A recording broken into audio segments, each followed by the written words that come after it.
सैयद की बात चली तो एक सैयद की बात भी बता दो। सुभान अल्लाह, आले रसूल की क्या निस्बतें हैं, आले रसूल की क्या मोहब्बतें हैं, आए मैं आपको बता दूं। फजल बिन रबी कहते हैं कि उस वक्त के बादशाह ने मुझे खसूसी अपनी दरबार में बुलाया, फजल बिन रबी, और मुझसे बड़े गुस्से में थे, तलवार लहरा रहे थे बहुत ज्यादा, और तलवार को बार बार उनकी चमक से मेरी आंखें चुंधा रही थी। मुझसे कहने लगे एक शख्स के बारे में हुक्म है, उसको अभी गिरफ्तार करके ले आओ, और अगर तू गिरफ्तार करके ना लाया तो ये तलवार तेरे ऊपर।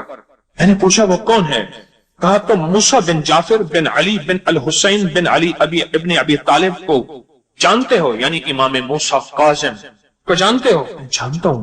कहा उनको गिरफ्तार करके मेरे पास लाओ, और मैंने आज उनको सजा देनी है, और कोड़े मारने वालों और जल्लादों को बुला लिए कि तैयार रहो। ये कोड़े मारने वाले भी आ गए, जल्लाद भी आ गए। मैं हजरत इमाम मूसा काज़िम के घर की तरफ रवाना हुआ। खजूरों के पत्ती बनी एक मामूली सी झोपड़ी के दरवाजे पर पहुंचा। वहां आप रिहायश वजीर थे, एक हबशी गुलाम खड़ा था। मैंने उससे कहा अपने मालिक से मिलने की इजाजत तलब करो। कहा कोई इजाजत नहीं, आप आ जाएं। अंदर गया, देखा तो गुलाम के हाथ में मिकरास था, मिकरास कहते हैं कैंची से। वो आपकी पिशानी और नाक पर कसरत सजदा की वजह से पढ़ने वाले गट्ठे काट रहा था। सजदों की कसरत की वजह से आले रसूल की निस्बतें सजदों के साथ है, इबादतों के साथ है। अगर सच्चा इश्क है मोहब्बत आले रसूल का, तो वो सच्चा इश्क जिंदगी में मुंतकिल होगा। उनका सच्चा इश्क मैं के सजदे की वजह से आपकी पिशानी और नाक से जो गोश्त था वो मिकराज कैंची से काट रहा है गुलाम। मैंने इमाम को सलाम अर्ज किया, आपको खलीफा याद फरमाते हैं। फरमाया भला खलीफा का हमारे साथ क्या ताल्लुक? हम फकीर वो बादशाह। उसने कहा जी बहरहाल आपको याद फरमाते हैं। अच्छा, कहा कि अगर हमारे हबीब कमली वाले का फरमान हमारे सामने न होता है, हदीस हमारे सामने न होती, तो हम कि खुलफा का इकराम करें, मैं हरगिज न जाता। चल पड़े। मैंने कान में आहिस्ता से अर्ज किया हजरत जरा गौर से सुनिएगा इस वाक़े में आले रसूल, और आज के मजमून को मैं जरा आज के मजमून में भी आपको इसमें कुछ मिलने वाला है, अभी मिलने वाला है, गौर से सुनिएगा। मैंने कान में अर्ज किया कि हजरत बादशाह आपको सजा देना चाहता है, कोड़े मारने वाले और जल्लाद तैयार हैं। मेरी दिल में मोहब्बत थी आले रसूल की, पर बादशाह का मैं गुलाम था। बादशाह की हुकूमत और हुक्म भी सामने था, और उधर आले रसूल की हुब और मोहब्बत और अजमत भी सामने थी। ये दोनों चीजें सामने थी। अच्छा, और मैं अपने आप को ज़हनी तौर पे तैयार कर लें कि आप सजा दिए जाएं। अच्छा, फरमाया मेरा रब को वो नहीं जानता, दुनिया और आखिरत का मालिक है, और वो मुझे कोई सजा नहीं दे सकेगा।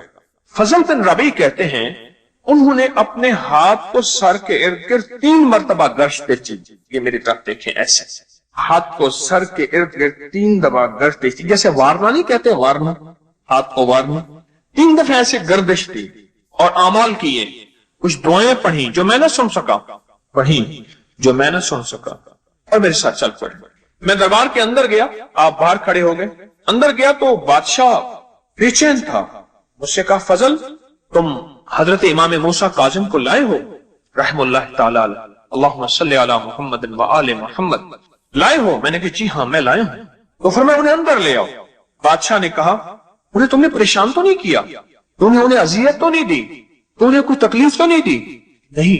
और मैं बादशाह के रवैये पे हैरान कि अभी पल भर में, थोड़ी देर में पहले तो बादशाह ने जल्लाद को और कोड़े मारने वालों को पहले से तैयार रखा था, अभी क्या हो गया? नहीं, मैं नाराज हुआ ना अजियत दी। कहा अच्छा, मैंने अपने नफ्स पर काबू पा लिया है, मैंने उनकी सजा को माफ कर दी है, और अपने गुस्से पे काबू पा लिया है, उन्हें अंदर लाओ।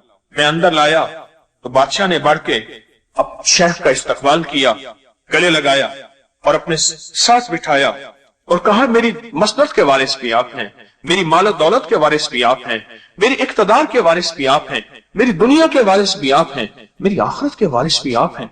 फजल बिन रबी कहने लगे मैं हैरान, ये क्या हो गया पल भर में आनन फानन, ये क्या हो गया? तो कहा कि फिर उन्हें अपनी मसनद में बिठाया, मुलाकात हुई, और फिर आखिर में जाते जाते एक कीमती संदूकचा लाया गया। संदूकचा लाया तो उसने अपने हाथ से उसे इमाम के हवाले किया और पोशाकें दी, दिनार से भरी हुई थैलियां दी, और इमाम ने फरमाया, शेख ने फरमाया अगर इशराफ नफ्स के बगैर हदिया लेने का हुक्म न होता तो मैं कभी वसूल न करता।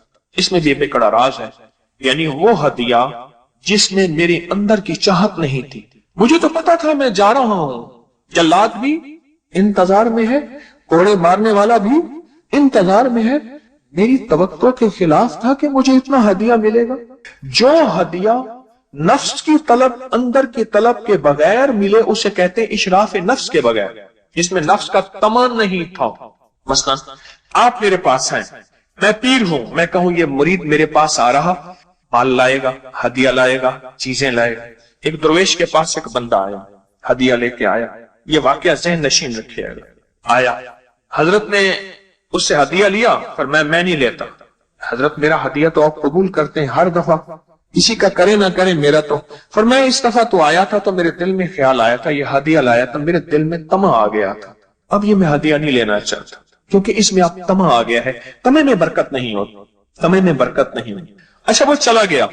अच्छा हजरत ठीक है, मैं वापस लेके जा रहा हूं। थोड़ी देर के बाद आया, कहने अब कबूल फरमा ले। मैंने तो मना नहीं किया, पर मैं हजरत ने, अब तो आपने ज़हन में मस कर लिया था ना कि चला गया, अब तो वो तमा चला गया। कबूल कराने वाले जिनके अंदर तलब होती है, तड़प होती है, वो इस तरह भी कबूल करा लेते हैं अपने हदिये को, और कबूल कराने पे सादत समझते हैं। मैं हजरत मेरे जाने के बाद तो आपके दिल में आ गया, मैं चला गया, बस चला गया। अब तो आपके अंदर वो तमा नहीं है ना, मैं नहीं है, मैं बिस्मिल्लाह कबूल फरमाए, हजरत ने भी कबूल फरमा लिया। तो हजरत शेख इमाम मूसा काज़िम ने फरमाया मैं कि अगर मेरे अंदर ये इशराफ नफ्स ना होता तो मैं कभी हदिया कबूल न करता। हदिया कबूल किया, मैं उन्हें छोड़ने गया, फिर महल में वापस आया तो मैंने बादशाह से पूछा क्या हुआ। कहने लगा अनोखा वाकया हुआ, जब मैंने तुम्हें भेजा तो मैंने देखा कि मेरे महल को कुछ लोगों ने घेरा हुआ है और उनके हाथों में नेज़े हैं, और उन्होंने नेज़े की अन्नियां मेरे महल की बुनियादों में गाड़ रखी हैं, और उन्होंने मुझसे कहा है अगर तूने फर्जंदे पैगंबर को, तूने नबी के बेटे को, कमली वाले के बेटे को अगर तूने तकलीफ दी, तेरे महल को जमीन में धंसा देंगे, और अगर तूने उनके साथ हुस्न सलूक किया, हम वापस चले जाएंगे, उस वक्त तक इंतजार करेंगे। मैं मजबूर था उनके साथ हुस्न सलूक करने में। वो क्या हाथ था जो 3 दफा अपने सर पे उन्होंने वारा था, वो यही मसनून आमाल, यही हिफाजत वाले आमाल, यही अल्लाह की जात के साथ ताल्लुक, और यही दुआएं थी जिन दुआओं की निस्बत से रब ने उनकी हिफाजत की।